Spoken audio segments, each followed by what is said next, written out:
Imagine walking through the streets where ancient emperors once strolled, where gladiators battled for glory, and where everyday Romans went about their daily lives. Rome, the eternal city, is a treasure trove of history, and its ancient ruins offer a glimpse into a world that shaped Western civilization. But with so many incredible sights to explore, where do you even begin?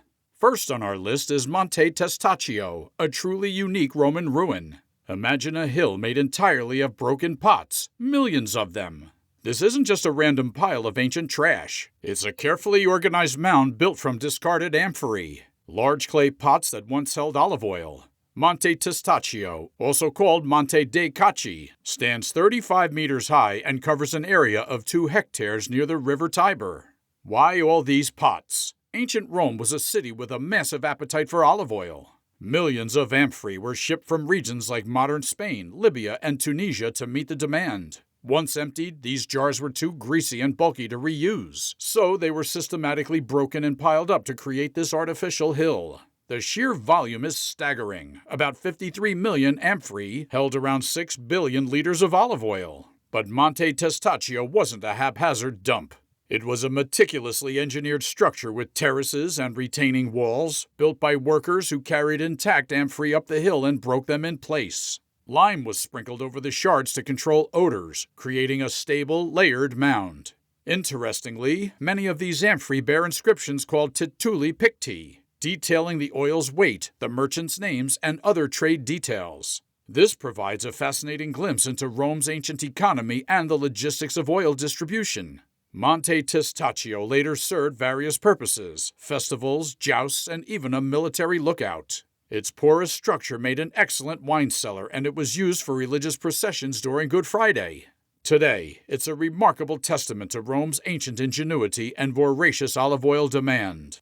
Next, let's explore the hidden gem of Ostia Antica, the ancient port city of Rome. Just 25 kilometers southwest of the capital, Ostia Antica offers a fascinating glimpse into Roman life away from the hustle and bustle of the city. Ostia Antica, founded according to legend by Rome's 4th king, Ancus Marcius, sits near the mouth of the Tiber River. Once a bustling port, it's now an archaeological treasure trove, thanks to the sands of time that preserved its ruins. Strolling through its streets, you can almost hear merchants chatter and cartwheels clatter. The city was crucial for Rome's grain imports. By the 2nd century BC, it had shifted from a naval base to a thriving commercial hub. Ostia's decline began with the rise of Portus, a new harbor built by Emperor Claudius to handle larger ships. Yet, Ostia continued to flourish, reaching a peak population of around 100,000 in the 2nd and 3rd centuries AD. Wandering through Ostia, you'll find remarkably well-preserved buildings. The ancient theater, where Romans once enjoyed plays, still stands proudly. Public baths, like the Thermae Gavi Maximi, reveal the importance of communal bathing in Roman culture. Look out for the stunning mosaics and frescoes that adorn many structures, offering colorful insights into everyday life. Ostia was also home to 18 Mithraea, indicating the popularity of the Mithras cult. The Ostia Synagogue, Europe's oldest, highlights the city's diverse religious landscape. Defensive walls built after pirate attacks in 68 BC and the impressive Capitolium, a temple dedicated to Jupiter, Juno, and Minerva, showcase its strategic and religious significance. Today, visitors can explore this ancient city, walking along its ancient roads and imagining the bustling life that once filled its streets. Ostia Antica is a must-see for anyone intrigued by the daily life of ancient Romans. Next on our Roman adventure is the fascinating Archaeology Insula, located on the slopes of the Capitoline Hill. If you've ever wondered how the average Roman lived, this ancient apartment block is your window into their world. Discovered during demolition work in the 1930s, the Archaeology Insula dates back to the 2nd century AD. This insula, or tenement block, was the solution to Rome's housing crisis. As the city's population boomed, space became scarce, and high-rise apartment buildings became the norm.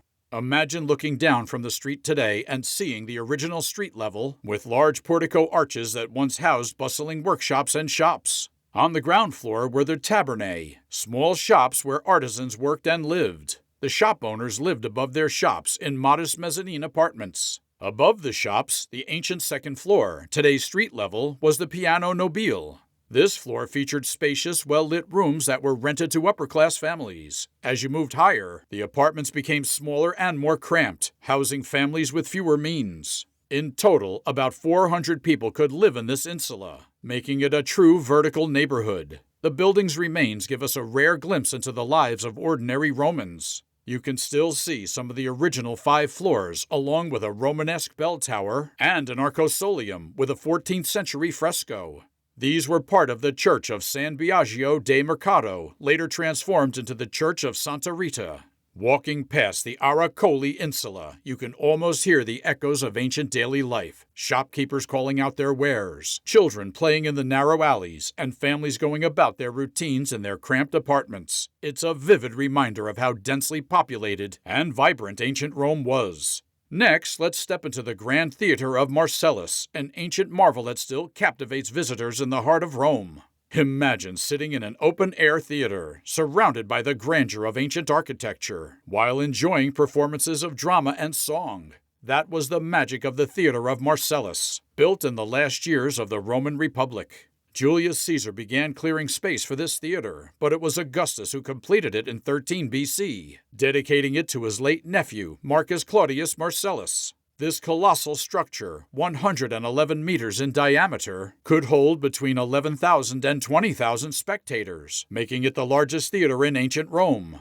The theater's construction was a marvel of its time. Built mainly of turf and concrete and faced with white travertine, it showcased the Roman mastery of building techniques. It was also the earliest building in Rome to use fired Roman brick, a new invention from the Greek world. The theater featured a stunning facade with Doric columns on the first level, Ionic on the second, and possibly Corinthian on the third, creating a visually striking structure. As you walk through its arches, corridors, and tunnels, imagine the bustling activity of ancient Roman spectators. The theater was strategically designed to offer views of the natural landscape, including Tiber Island to the southwest.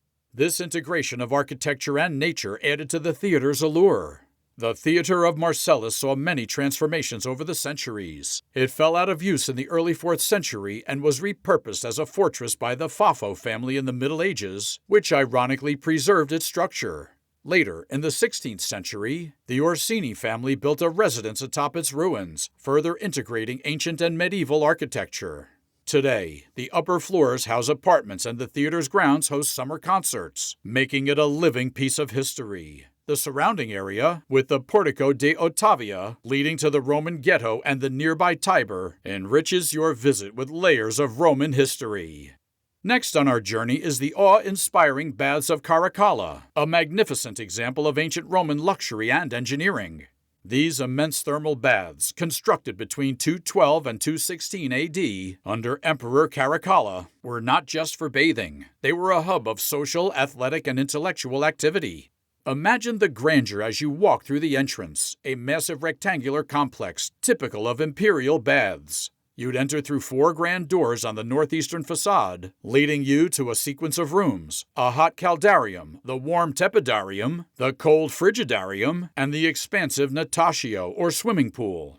On either side of this central axis, symmetrical arrangements of additional rooms and 2 gyms offered space for exercise and relaxation. The baths were supplied by a special aqueduct branch, the Aqua Antoniniani, which ensured a steady flow of water. Constructing this colossal complex required extensive demolition of pre-existing buildings and an excavation of a large section of the Aventine Hill. Walking through, you'd be struck by the sheer opulence. Huge marble columns soared overhead, floors gleamed with colored marbles from the east, and the walls were adorned with intricate glass mosaics and painted stuccos. Hundreds of statues, both in niches and gardens, added to the splendor, creating a space that was much about the art and beauty as it was about hygiene. The subterranean levels are equally fascinating. A network of rooms and tunnels buzzed with activity, supporting the bath's operations. One notable feature is the largest Mithraeum in Rome, a shrine to the god Mithras, hidden below the baths and accessible only during special events. The Baths of Caracalla were restored multiple times, but ceased operation in 537 AD.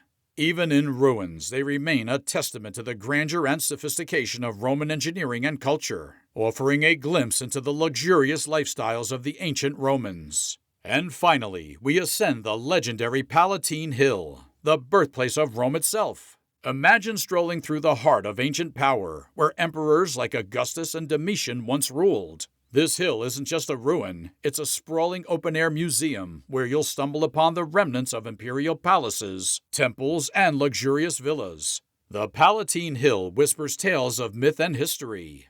It's where Romulus and Remus, the legendary founders of Rome, were said to have been nursed by a she-wolf.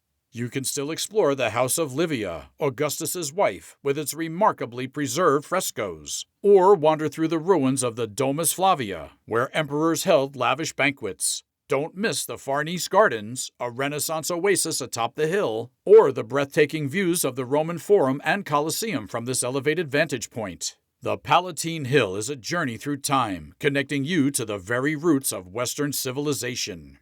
Thank you for joining me on this virtual tour of Rome's top ancient ruins. If you enjoyed this video, please give it a thumbs up, subscribe to my channel, and hit the notification bell so you won't miss any future adventures. Don't forget to share this video with your fellow history buffs, and let me know in the comments which ruin you're the most excited to visit.